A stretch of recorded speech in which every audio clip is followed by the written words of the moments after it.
আসলে কি মানুষ হারায়?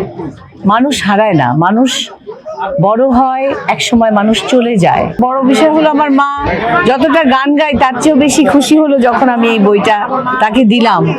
সে কেঁদে দিল, লুকোচুরি গল্প, তারপর হাতছানি অল্প, লুকোচুরি গল্প, তারপর হাতছানি অল্প। দর্শক, আমরা যাকে সব সময় গানের মাঝেই পেয়েছি খুঁজে, এখন কিন্তু আমরা দেখতে পাচ্ছি খুব ব্যস্ততার মধ্যে আছে সে, কারণ আমার ফাহমিদা নবীর ডায়েরি নামে এবারে প্রথম বইমেলাতে তার একটি বই প্রকাশিত হয়েছে। এবং আপনার থেকে জানতে চাবো যে আপা আজকে একদম সুন্দর করে, একদম মনে হচ্ছে আপনাকে দেখে যে ফাল্গুন চলে এসেছে, তো কেমন লাগছে আসলে প্রথম বই এবং বইমেলা ঘিরে আপনাকে ঘিরে এত পাঠক প্রিয়তা? তো সঙ্গীত জগৎ তো একরকম, শিল্পী হিসেবে একরকম জনপ্রিয়তা, আজকে বইমেলাতে কিন্তু লেখক হিসেবে আরেক রকম জনপ্রিয়তা পাচ্ছেন, কেমন লাগছে আসলে? খুবই ভালো লাগছে, মানে একটা অকল্পনীয়, মানে এটা না আসলে বলতে পারবো না কতটা ভালো লাগা আমার ভেতরে কাজ করছে। সবচেয়ে বড় বিষয় হলো আমার মা যতটা গান গায় তার চেয়েও বেশি খুশি হলো যখন আমি এই বইটা তাকে দিলাম। সে কেঁদে দিল। আমার মা তো শিক্ষক, তো সুতরাং তার খুব স্বপ্ন যে বুকশেলফ থাকবে, যেখানে অনেক বই থাকবে, সেখানে যদি আমার বই, মানে সে আসলে তাকে আমি যে খুশি করতে পেরেছি এটাই আমার সবচেয়ে ভালো লাগছে। আর আমার যারা ভক্ত, যারা পাঠক, মানে বই আবার লেখা পড়ে খুশি হয়, তাদের অনুপ্রেরণায় আমার এই বই। আচ্ছা, আমি দেখলাম উৎসর্গপত্রে আপনি আপনার মা বাবার বলেছেন, তো এই ক্ষেত্রে আমি দেখেছি আপনার মায়ের পড়ার অভ্যাস ছিল আর বাবার লেখালেখির অভ্যাসটা, তাহলে এই দুইটার কম্বিনেশনে কি আপনি বলা যায় যে ছোট থেকে তাহলে লেখালেখির সঙ্গে যুক্ত কিনা? অনেকটাই, কারণ আমি সবসময় আমাদের পরিবারে, আমার বাসায় আমি সবসময় পেয়েছি এক ধরনের শিক্ষার রুচিশীলতা।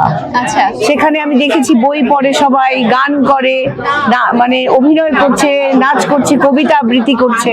সেটা দেখতে দেখতে বড় হওয়াতে আমার আসলে লেখার প্রতি, ভালো গান গাইবার প্রতি, ভালো কাজ করবার প্রতি একটা।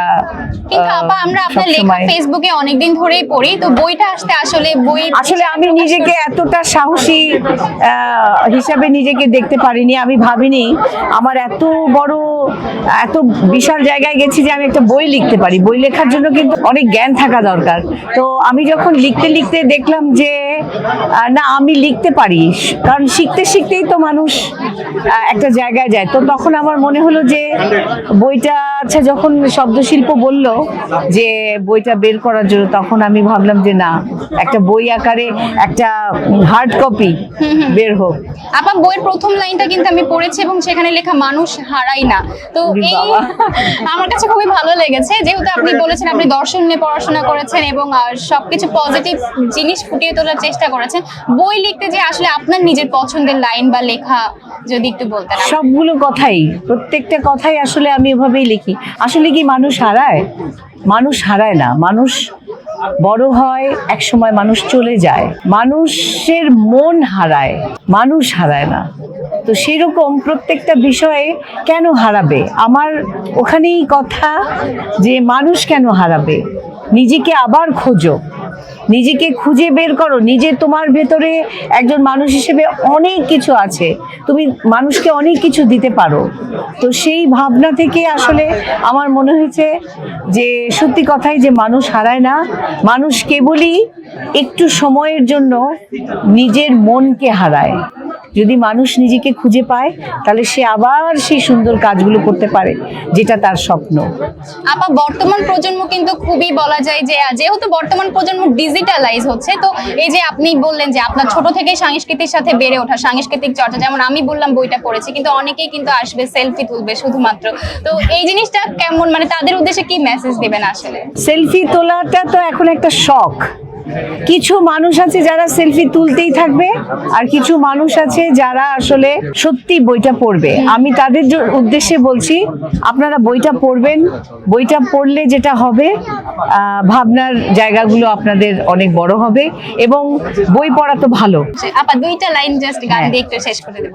লুকোচুরি গল্প, তারপর হাতছানি অল্প, লুকোচুরি গল্প, তারপর আচ্ছা অল্প, চাই চাই উড়তে উড়তে, মন চাই উড়তে উড়তে, চাই চাই উড়তে উড়তে, মন চাই উড়তে উড়তে।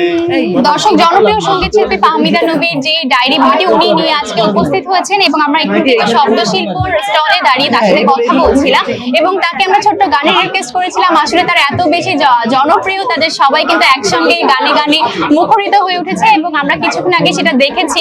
তো বইমেলা প্রাঙ্গণ থেকে কিন্তু আপনাদের সঙ্গে যুক্ত ছিলাম আমি আশা উঠি। এরকম আসলে জনপ্রিয় মুখ যখন মেলার মাঝে চলে আসে তখন অনেক বেশি পাঠক প্রিয়তা জনপ্রিয়তা পেয়ে যায়। তো আবারও আপনাদের সঙ্গে ফিরে আসবো, ততক্ষণ সবাই সঙ্গেই থাকবেন। ধন্যবাদ সবাইকে।